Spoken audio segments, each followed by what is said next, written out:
You're tuned to Mountain States Policy Center. In the fight for limited government, conservative free market solutions and ideas that work for everyone. We take a back seat to no one.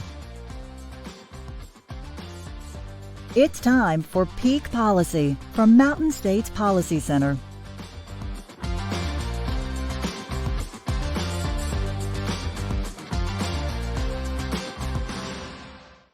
And welcome to Peak Policy here at Mountain States Policy Center. I'm Chris Cargill, the president and CEO of the new Mountain States Policy Center. And thank you very much for being with us on another edition of Peak Policy. Of course, if you're familiar with Mountain States Policy Center, you know we've been doing these programs throughout the fall to introduce you to some of the top lawmakers, policymakers, business leaders throughout the region, not only in the state of Idaho, where we're based at Mountain States Policy Center, but also in Montana and Wyoming and even in Washington State. And we're happy today to have the county treasurer for Spokane County, Michael Baumgartner, join us for Peak Policy. Mike, thanks for being here. Chris, thanks for the invitation. Well, it's always great to have you, and you've got a unique perspective because you were not only a statewide elected official, you also are a local elected official, and you also spent some time serving the country in the State Department and in our military. And so kind of give folks a background of who Mike Baumgartner is and why you are so excited about working in the policy arena. Well, thank you, Chris. Let me start by saying how excited I am about the Mountain West Policy Center. Very excited for your very much needed new adventure, and happy to be included at this early stage.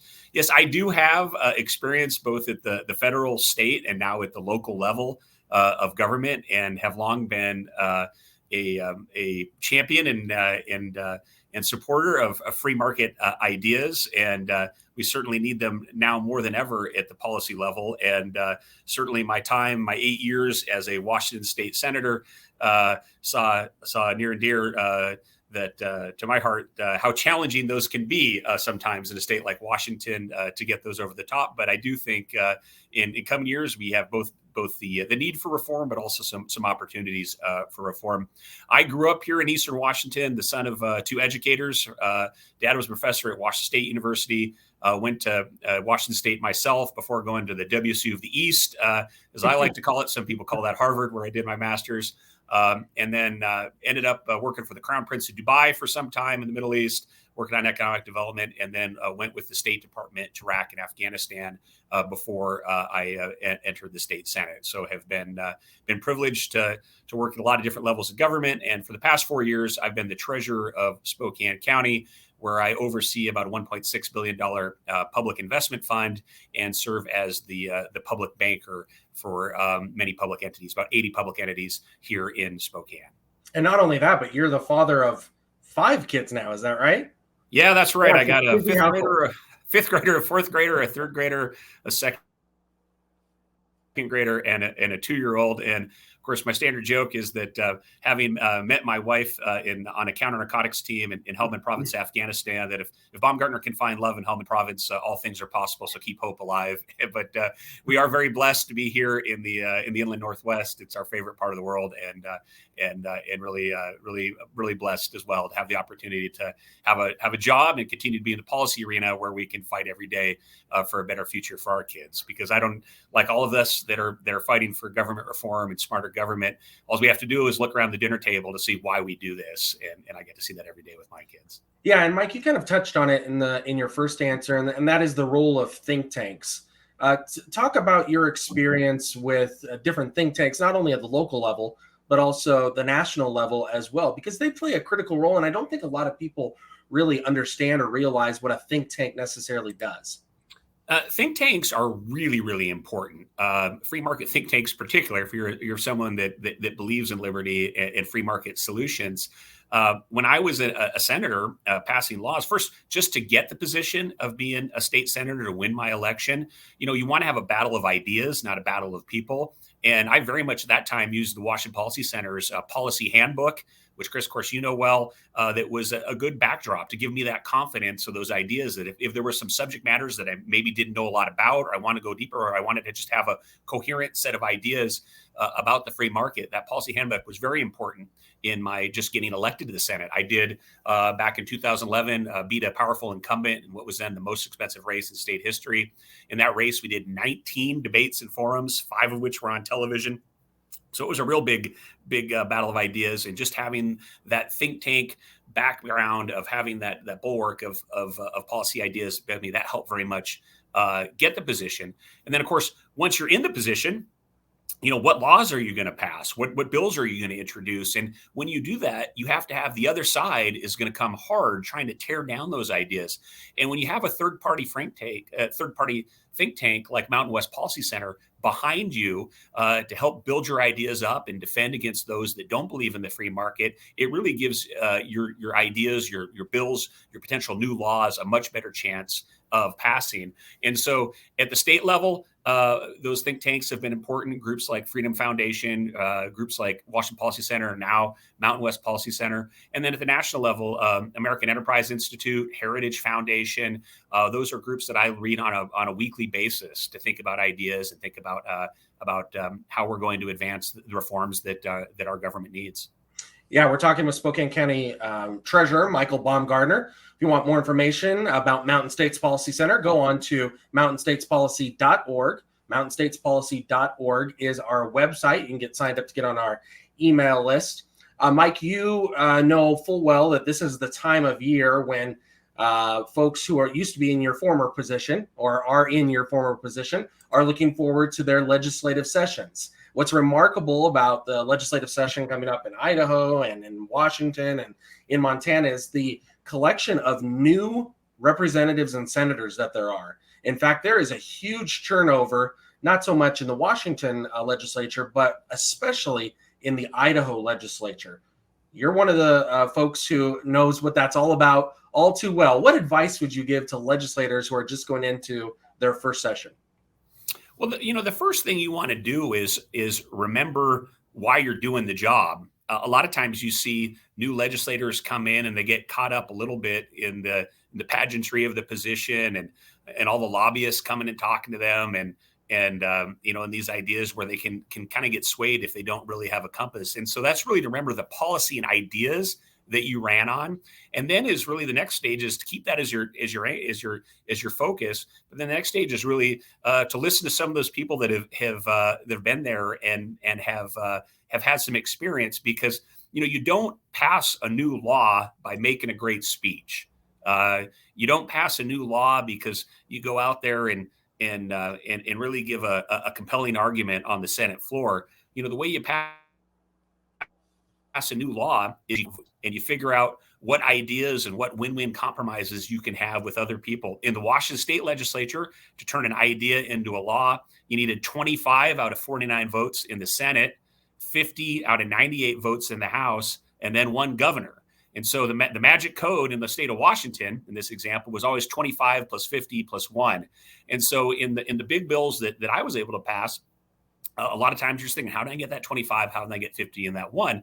And so I recommend to new legislators, and when we were in the caucus, when we took of the 8 years I was in the Washington State Senate, it was kind of unusual.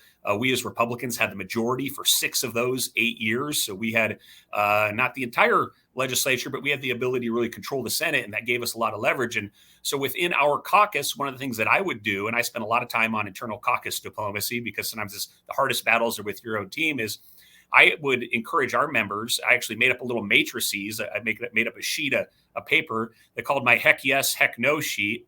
And on the vertical column, we would have policy ideas. So budget and spending, business environment, social issues, environmental issues. That would be down the vertical column. Then across the top of the matrices, there would be 4 columns: heck yes, yes, no, and heck no. And I would encourage our members to fill in that matrices of what would be a great reform you would like to see, say, on business environment, and what would be absolutely something that you just would be terrible for the state. So, and then what would be kind of in between.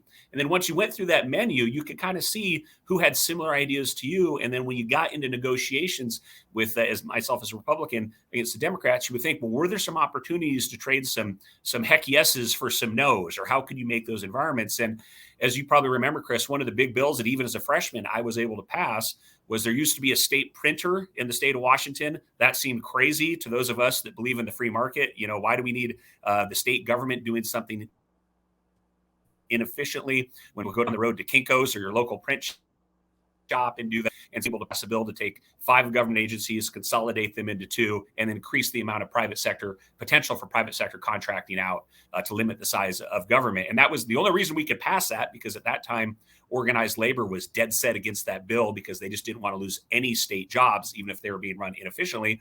Was we were able to create some leverage and trade some heck yeses for some no's and come to some compromise on those agreements. So that's a little bit how I approached it in my time there, but certainly remembering why you're there and trying to learn from people that have done it before you, that have some experience, because it is a process.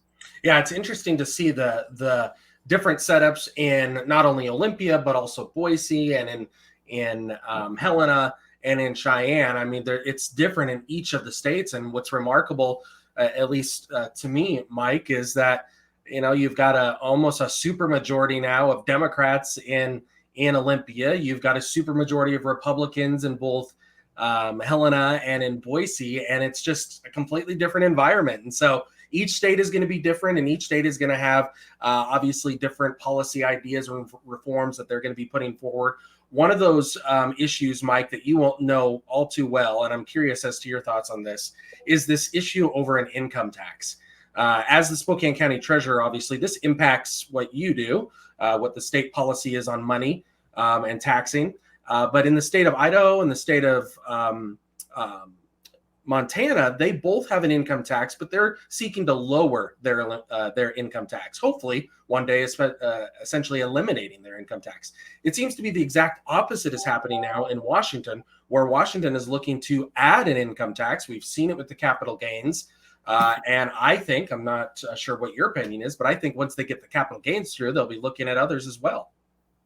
You know, that's right. I mean, in the state of Washington is a conservative or someone from a free market orientation. You have to embrace being an underdog because in this state, frankly, Washington State and liberal King County has had too easy of an economy for too long. You know, we've been blessed with big, vibrant businesses. We've been blessed in this state with low cost electricity, and we've been blessed with some competitive advantages like not having an income tax.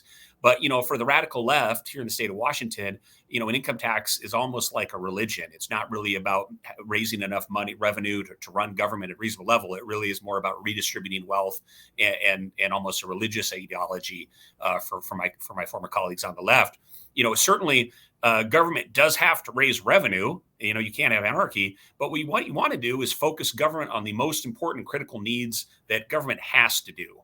And then you want to try to do those as well as possible and keep the overall size of the budget as small as possible.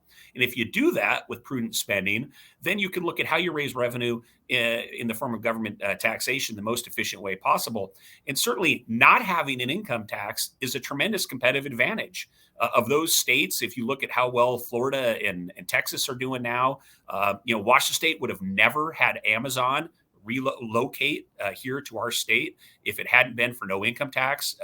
They've been very clear on that. We've had other businesses that have moved here, and you know, it's just crazy in Washington State. There's a lot of crazy things going on in Washington State right now, but the fact that 2 of our big competitive advantages are not having an income tax and having the cheapest, greenest energy in the world, because we had so much hydropower, and you know the radical left is trying to take 2 of those competitive advantages and throw them away. So that's unfortunate. You know, as your think tank and the legislators that you work with across Idaho and Montana do look at policy options, certainly eliminate that income tax would be one. If they can figure out a way to keep those essential services in line and substitute that revenue out, that would be one that I would encourage them to take a strong look at. Certainly in Washington State, you know, the capital gains tax was you know, a ruse really in our state to get the nose under the camel's tail. And, you know, in the radical left in Washington state has had a long-term strategy to pack the courts, and particularly our very liberal, very left-wing Supreme Court, which is directly elected, so that they could pass some of these laws and then have them ruled constitutionally. So you know, it's unfortunate because really what courts should be doing is just calling balls and strikes. But here in the state of Washington, the courts have very much been part of a long-term strategy of the radical progressive left to try to get policy change as well. So that's something for your folks to think about in these other states as well too, is what will be the role of the courts, and are we prepared if we get these bills ready to pass? Will they stand up to legal scrutiny given how their respective Supreme Courts are oriented as well? We're talking with Spokane County Treasurer Mike Baumgartner. Mike, before we let you go, as you know, our slogan at Mountain States Policy Center is free markets first. Why do you believe in the free market? Well, I think the free market, first and foremost, is about freedom. And so, you know, you think about what it is to be an American and what it is to have these individual liberties. Why do we live in the West? And these ideas of being determined, self-determined for your own future, I think is very much is what you feel in your core as a person. So that's just kind of the ideological foundation of it. But secondly, it gets better government outcomes. You know, government is tremendously inefficient. Bureaucrats are tremendously inefficient. And if every time you build a new layer of government to try to solve society's problems, you're going to have externalities, you're going to have second order effects that cause inefficiencies. And so both for those personal reasons and just about getting effective government, you want to have free market solutions. And so you look in our state, Washington state, things that I've dealt with. I mean, we're one of only 46 states that have the government has a monopoly on workers' compensation insurance. We get higher worker compensation costs. You look at this state, the idea of having educational choice has been so limited in the state of Washington that you get to education where you don't give parents choice and don't put students and parents and families in charge of their educational outcomes. So there's just two examples where if you bring freedom into the market, you're going to get a better outcome, and you're also going to control spending, and then individually we're going to live better. So if any place should have free market ideas, it is certainly those of us in the West, in the inland Northwest, in the mountain states. And so, Chris, I applaud your efforts with Mountain States Policy Center, and it'll be fun to be on this journey with you. And I'll look forward to not only getting great policy ideas, but also networking with those folks that think like you and I do through your new endeavor. Well, Michael Baumgartner, we appreciate you being here. We appreciate your service to the country, not only when you were in the Middle East, obviously, but also here in the state of Washington, here back home in the inland Northwest. And we appreciate everything you've done. So good luck to you, and we'll continue to see you. Say hello to your great wife and those kids of yours, and have a happy holiday. Thanks, Chris. Merry Christmas to you guys and everybody at Mountain States Policy Center. Thanks very much, Mike. And we will return here in just a few minutes with some more thoughts here on Peak Policy at Mountain States Policy Center. The region is taking notice of Mountain States Policy Center. Organizations like yours especially can make a really profound difference. Definitely make sure you guys follow Chris and his work. A good think tank is going to actually discuss the nuts and bolts, why something works well. I like the way you're going about this, where you're viewing that this is an educational enterprise. And Join the nation's fastest growing free market think tank at mountainstatespolicy.org. Tired of what it's costing to fill up your gas tank? Who should you blame? A large portion of the cost you pay per gallon goes to the government. In fact, it can be 20 to 30% of the overall cost, but you'd never know. That's because the gas tax is hidden in the price of the product. Virtually nothing else we buy has the tax hidden, so why should gas? What we need is gas tax transparency, such as stickers placed on pumps to inform everyone how much they're paying to the government. Learn more at mountainstatespolicy.org.